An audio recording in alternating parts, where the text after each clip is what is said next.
Hey guys, it's Kimmings in my review for Last Christmas. And what Last Christmas essentially about is we center on this character, Kate, and she is someone who is kind of going through a rough time in her life. She recently went through a pretty big life-altering decision that I'm not going to get into, but basically because of this, she's grown very cynical. She doesn't really have the best relationships and just overall is not in a very good place. That is until she meets this character, Tom, who really starts to open her up to new opportunities and starts to change her life for the better, and that's really all I'm going to say. So, Last Christmas overall, I was excited for this film. I mean, look, I wasn't, like, over the moon about it or anything. I wasn't, like, hyped out of my mind, but this to me just looked like a very sweet, cute Christmas film. And considering that Christmas films really aren't usually that great these days, that's really all I was hoping for this to be. It had a really solid cast. I thought that it looked very charming and fun. And some of it definitely ended up being that. Last Christmas definitely did have its moments for sure. It's also one of the cheesiest films that I have seen all year, and really was hampered by one element that really brought the entire thing down for me. But we'll just get into it right now, starting off with the cast. And easily, that is the best thing about this entire film. Everyone really does do a great job here. The best of which absolutely being Emelia Clarke, who I have to say, I think really is showing that she can very much lead a film. I've heard many people say, oh, she's never going to be able to not play, she's never going to be able to get a better role than Daenerys and things like that. But I think this is actually one of the best roles she's ever played. I think she did a fabulous job as this character. You can tell Kate is someone who is a good person, but she's just going through a rough time in her life, and she herself just isn't really as into Christmas as she usually is, and I just thought Clarke had so much fun. You can tell she had so much, she just is having so much fun, brought so much warmth and just charm to this role. I really love what she ended up doing here. It's very hard to dislike the film because of her, and I think the movie is elevated by her for the most part. I think she did a phenomenal job here. I was very impressed by her in this film, and I hope she continues to take roles like this because, again, Clarke is very much showing she does have the capability to, like I said, lead a film, and I was very impressed by what she ended up doing here. And same goes for Henry Goulding, who, I loved him in things like Crazy Rich Asians and A Simple Favor, and this is yet another really great performance. Tom is someone who, again, he's very charismatic, he's someone that really does care about Kate, and these two have very solid chemistry. The movie really is at its best when it's working off the interplay between these two. They really do bring out the best in each other, and I was overall very impressed by him throughout this film. As far as the rest of the cast goes, everyone else does a really good job too. This is maybe one of the funniest roles I've seen from Michelle Yeoh. I don't want to get into her character all that much, but she plays Clarke's boss, and I thought that she was just hysterical in this film. I really love what she did here, and Emma Thompson is always fun to watch. Everyone really does do a great job. I don't really think there was anyone in this film that wasn't really having fun, didn't really seem to be into it, and that's definitely the best thing I can give this film is even when this film isn't working, the cast is still very likable. The cast is still very much delivering, and that's why it's very hard to dislike this film. But now we're going to get to the directing and the writing, which let's just get into it here. The directing here is by Feig, who I'm sure a lot of people have very much a love-hate relationship with. I think he did a solid job directing this movie. I don't think that his directing is at all the problem here. I think for the most part, his directing was very solid. I was overall very impressed by what he does, because the movie is a lot of fun, but it also is very lighthearted in that way, and I think that he did a good job with that, but he also wasn't afraid to go into some darker directions, and again, while this movie does have quite a few problems, I don't think that his directing was one of them. I don't want to put the blame on Feig for why this movie ultimately didn't really work for me. I think his directing overall, he was definitely the right choice. I think he sustained a tone throughout it, and I thought overall he definitely did a good job with it. The writing is where I really start to take issue with this film. And not at first, I will say. The main narrative, I don't think, is a bad one. The character of Kate is actually very compelling. You get the kind of person she is, you get what she's been through, you get why she isn't really into this anymore. We see throughout the film little things like just them playing Last Christmas over and over again is really starting to bother her. There's she wanted to be a singer, but she kind of gave up that dream. There's a lot of things that this character is going through, and I think that's that's what the film does a really good job with. As sort of like a little character study, it actually does do kind of a good job with that. That's something I was overall impressed by. And like I said, the actual meeting between her and Tom is actually fairly sweet. And I think that that part of the screenplay is really well done. And I think they did a good job of that. The problem is the screenplay tries to be 3 or 4 other things that just really doesn't work. There's another whole subplot in this movie involving Emma Thompson's character and the fact that they are immigrated from Yugoslavia. And you can see that she is very much dealing with this throughout the film. There's a lot of gentrification issues and Brexit and things like that is going on.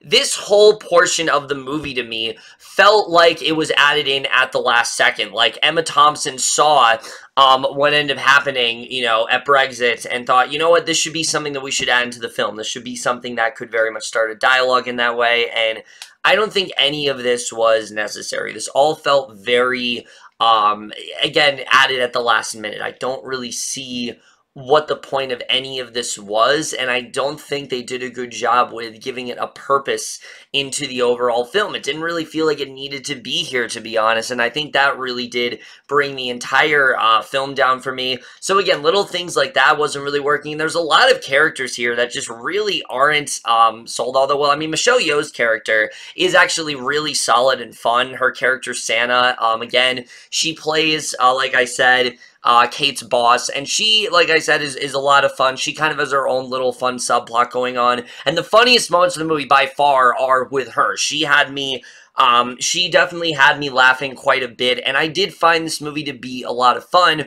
for a while. And then a twist happens, and you guys have probably heard a lot about it, and yeah, this twist pretty much ruined the entire film for me, and it took me a while to realize that this twist wasn't really working. It took me a while to kind of come to terms with the fact that, yeah, this twist tanked the entire movie for me, because again, I was having a really good time with it. I was enjoying the leads. I was enjoying their chemistry, and even though the movie was getting cheesy, I was into it for the most part.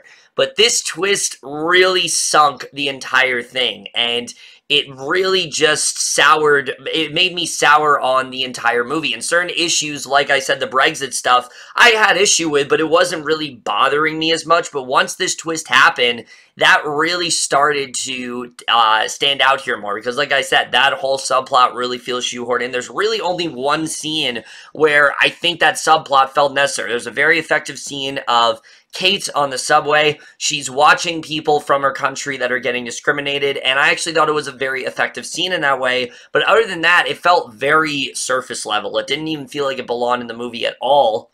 So that twist was kind of the final nail in the coffin for me, to show that this movie just ultimately didn't really work for me. And I'll get more into it in a little bit, but the cinematography here is actually really well done. I do think they did a pretty good job with it for the most part. Nothing amazing, but there definitely were some really good shots here.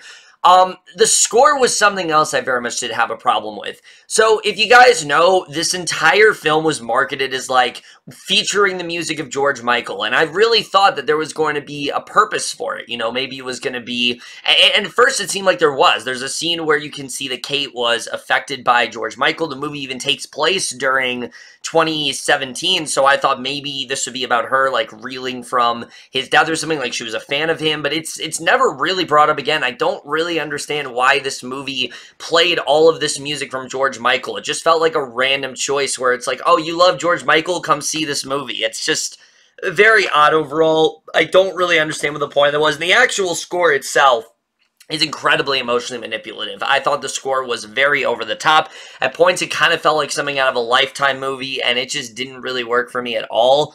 And the editing, like I said, I think this film was well-paced for the most part. There definitely were some things that felt quite rushed. There definitely were some things that felt very underwritten, but overall, I thought the pacing was pretty good. Again, though, really, it's that twist that ruins the entire film for me, which I guess after hinting about how much it ruined the film for me, I might as well just get into it, because, again, on the surface, I don't hate this twist, and because the fact this movie was released so many weeks ago, I actually did go into this film knowing some of the twist. So, spoiler alert, yeah, I knew Tom was a ghost. That's the one part of the twist I did know going into this film, and to be honest, I don't actually hate that idea. I think it kind of makes sense because of the fact that he's disappearing throughout the entire film. She can't get any, contact information from him or anything. Any person she goes up to, they don't know who she's talking about. So there's something off, there's something off there. So I don't have a problem with the fact that Tom is a ghost. And I would have been fine if this was like a guardian angel sort of thing, where this was a guy that just, randomly died in this bike accident, and maybe he made similar choices to Kate, and this is what killed him. This is what ruined his life, and he was kind of here as a warning to her. He was there as the person that can help her turn her life around. I would have been perfectly fine with that. But the thing that kills the movie for me is the other half of the twist, because I'm sorry, but the idea that I'm fine with, again, him being in a random car crash. I'm fine with him dying and him being a ghost. That's perfectly fine with me. What I'm not okay with is the idea that he was the one that gave her this heart transplant surgery. Like, she has his heart. He's always with her in that way. This is why they can feel each other. This is why she can physically touch him and things like that. And that whole scene where he's like to her, a part of me is always inside of you. I was always there with you all along. I just thought was so fucking cheesy. The dialogue was so bad there. And again, as much as Clarke and Goulding are trying, and they do have very solid chemistry, they could not save for me. And easily, the worst part of this entire twist is that this whole revelation doesn't really make sense at all, because if you remember, they're sitting on this bench throughout the entire movie. There are many scenes where they're sitting on this bench. They seem to be enjoying themselves. It turns out this bench that they're sitting on the back of it, there's this plaque, and this basically this plaque that says his timeline, his time when he died, from like when he was born to when he died. So, you're telling me that, like, she never looked behind her? Like, what? How would that conversation have been? Like, maybe she tries to look behind the bench. Was he like, oh, no, don't look behind there. You don't know what don't look behind the bench. You don't know what you're going to see. I feel like if he had told her to look behind the bench, she would have even had more of a vested interest to do that. So, what? She just, like, never looked behind there? Or she just conveniently only saw it at that time? I'm sorry, but that is way too far-fetched for me to believe, and really just kills that entire twist for me. So, again, I think the idea of him being a ghost is a solid idea, but the other half of it is some lifetimey bullshit that I have no idea why it's in this movie. And I don't really know who to blame for the execution of it. I don't think it's Paul Feig, because like I said, I think he did a solid job directing the film. I don't think it's Emma Thompson, because she has written films before and proven that she can do it. She's proven that she can, be a solid screenwriter. I think it's the other screenwriter to this film, because looking at her credits, this is the first film that she's written, so I kind of want to blame her. Maybe she just didn't have as much experience, and she shoehorned this twist in here that really didn't make any sense, and they just thought would be very emotionally manipulative in that way, and it just really didn't work for me at all. So yeah, that twist just really brought down, like I said, the entire film for me. It was one of those things where I was kind of like, do I like this? Is this really working? But then that second that stupid bench thing happened, and we saw that it was there, I was like, you gotta be fucking kidding me. Like, this is ridiculous. So, yeah, overall, Last Christmas was a very disappointing film. It has a very talented cast, a premise that I think could have been really sweet if it would have been a lot more simplistic, but it is hampered by a very convoluted screenplay that really seems to be going off the rails very often. And like I said, it took me a while to realize that I wasn't really liking this movie, because it was actually a lot of fun. I was laughing. I was overall enjoying it. I think the funniest scenes in the movie, besides some Michelle Yeoh, are any scenes involving Emma Thompson and her not understanding, the American culture and all that kind of stuff. There's actually some really fun jokes there, but then they try to shove in some kind of cultural appropriation message, and it just really didn't work overall.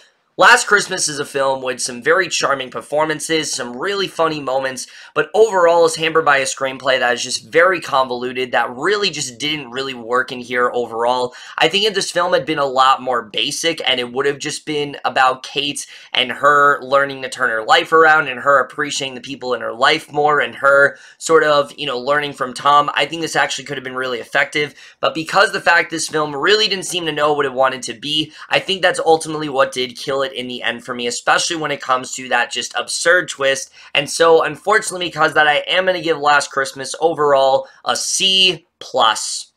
So over, guys, in my review of Last Christmas. Let me know what you guys saw of this movie overall. Left your thoughts, and we'll see you guys in my next video, and we'll see you guys for that. Okay, bye.